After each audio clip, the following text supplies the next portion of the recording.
Hello అండి, welcome back to my channel. ఈరోజు ఈ వీడియోలోకి వచ్చేసరికి ఏంటంటే మనకి నార్మల్ డెలివరీ అనేది చేస్తారు కదా. సో అలాంటప్పుడు మనకి సర్వీక్స్ అనేది ఎంత ఓపెన్ అయితే మనకి ఈజీగా నార్మల్ అనేది అవుతుందో అనే దాని గురించి ఈ వీడియోలో అయితే చెప్తా. సో చివరి వరకు అయితే చూడండి. మీకు ప్రెగ్నెన్సీలో ఎలాంటి డౌట్స్ ఉన్నా సరే ఖచ్చితంగా కామెంట్ అయితే చేయండి, దానికి నేను రిప్లై అనేది ఇస్తాను. సో అలాగే దానికి తగ్గట్టుగా వీడియోస్ కూడా చేస్తూ ఉంటాను. ఇప్పుడైతే మనం వీడియోలోకి అయితే వెళ్ళిపోదాం. సో మనకి ఏంటంటే మనకి మనకి ప్రతిసారి స్కానింగ్ అనేది చేస్తారు కదా. సో ప్రతి స్కానింగ్లో కూడా మనకి 2.5, 3.5, 4 పాయింట్స్ మనకి సర్వీక్స్ లెంత్ అని ఒక సైడ్ హెడ్డింగ్ పెట్టేసి మనకి సర్వీక్స్ లెంత్ అనేది కూడా ఇస్తారు. మనకి సర్వీక్స్ అంటే గర్భాశయ ద్వారం ఎంత ఓపెన్ అప్ అయ్యి ఉంది ఈ మంత్కి తగ్గట్టుగా అని మనకి ఫస్ట్ యాంటీ స్కానింగ్లో ఒకలా ఉంటుంది, టిఫా స్కానింగ్లో ఒకలా ఉంటుంది, గ్రోత్ స్కానింగ్లో ఒకలా ఉంటుంది, డాప్లర్ స్కానింగ్లో ఒకలా ఉంటుంది. సో ఒక్కొక్క స్కానింగ్లో ఒక్కోలా మనకి సర్వీక్స్ మెజర్మెంట్స్ అనేది మనకి మెన్షన్ చేస్తూ ఉంటారు. సో దాన్ని బట్టి మనం కొంతమంది అయితే క్యాల్కులేట్ చేసుకుంటాం. సో సి సెక్షన్ అవుతుందా లేక మనకి నార్మల్ అవుతుందని. సో ఒక్కొక్కరు ఒక్కోలా అయితే అనుకుంటూ ఉంటారు. బట్ ఏంటంటే మనకి చివరికి అంటే నార్మల్ అయ్యే టయానికి అసలు ఎంత ఓపెన్ అయితే మనకి నార్మల్ అనేది అవుతుందో ఇప్పుడైతే చెప్తా.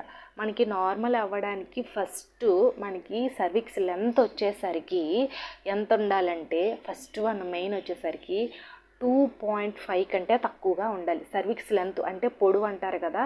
సో 2.5 కంటే తక్కువగా ఉంటే మనకి ఈజీగా నార్మల్ అనేది అవుతుంది. సో 2 పాయింట్ కంటే ఎక్కువగా ఉందనుకోండి, అంటే 3 పాయింట్స్ ఉన్నా సరే మనకి నార్మల్ చేయడానికి డాక్టర్స్ అనేది చూస్తారు. సో 3 పాయింట్ కంటే ఎక్కువగా ఉంటే మనకి నార్మల్ అనేది అవ్వదు. ఎందుకంటే మనకి బేబీ హెడ్ పెద్దగా ఉన్నా ఇంకా సర్వీక్స్ అనేది ఓపెన్ అవ్వకపోయినా సరే మనకి నార్మల్ చేయడం అనేది కష్టమైపోతుంది. సో మీకు ఎప్పుడైనా సరే సర్వీక్స్ లెంత్ అంటే పొడవు అంటారు, సర్వీక్స్ పొడవు వచ్చేసరికి 2.5 ఉండాలి, లేదా 2 పాయింట్స్ కంటే తక్కువగా ఉంటే మరీ మంచిది. సో అదొకటి. అండ్ ఇంకొకటి ఏంటంటే సర్వీక్స్ వెడల్పు, అంటే సర్వీక్స్ ఓపెన్ అంటే బేబీ హెడ్ వెడల్పు ఉంటుంది కదా. సో అది ఎంత ఉండాలి అంటే మనకి ఆ వెడల్పు బట్టే నార్మల్ అయ్యే ఛాన్సెస్ కూడా ఉంటుంది. సో అది ఎంత ఉండాలి అంటే మేము ఒక 9 సెంటీమీటర్స్ 10 సెంటీమీటర్స్ అనేది ఓపెన్ అప్ అనేది అవ్వాలి. సో అలా ఓపెన్ అయితేనే మనకి ఈజీగా నార్మల్ అనేది అవుతుంది. సో అలా 10 సెంటీమీటర్స్ ఓపెన్ అవ్వకపోయింది అనుకోండి, సడన్గా మనకి సి సెక్షన్ చేసే అవకాశాలు కూడా పెరిగిపోతాయి. సో కాబట్టి మీరు ఆ సర్వీక్స్ అనేది లెంత్ తగ్గాలి అండ్ వెడల్పు అవ్వాలి. సో అలా అయ్యేలా మీరు మంచిగా వాకింగ్ చేస్తూ, మంచిగా డైట్ మెయింటైన్ చేస్తూ, మంచిగా ఎక్సర్సైజ్ చేస్తూ ఇలాంటివంతా చేస్తే మనకి ఈజీగా నార్మల్ అవ్వడానికి సర్వీక్స్ అనేది లెంత్ తగ్గుతుంది అండ్ వెడల్పు అవుతుంది. సో దానివల్ల మనకి ఈజీగా నార్మల్ అనేది అవుతుంది. సో చెప్పాను కదా, సర్వీక్స్ లెంత్ ఎంత ఉండాలి, 2.5 సెంటీమీటర్స్ కంటే తక్కువగా ఉండాలి. సర్వీక్స్ వెడల్పు వచ్చేసరికి 10 సెంటీమీటర్స్ ఓపెన్ అయితేనే మనకి ఈజీగా నార్మల్ అనేది అవుతుంది.